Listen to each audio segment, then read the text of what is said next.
அடர்ந்த காட்டுல உங்க நண்பர் கூப்பிடுற குரல் கேட்டா மில்லுங்க. என்ன நடந்தாலும் பதில் சொல்லாதீங்க. நீங்க கோட்மேனோட அடுத்த இலக்காயிருக்கலாம்.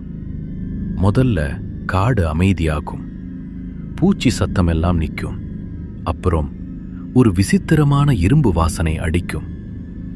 7 அடி உயரம், ரத்தம் படிஞ்ச உடம்பு, முக்கியமா அவனோட கால்கள் பின்பக்கமா வளைஞ்சிருக்கும். ஆனா ரொம்ப பயங்கரமான விஷயம் மிமிக்ரி.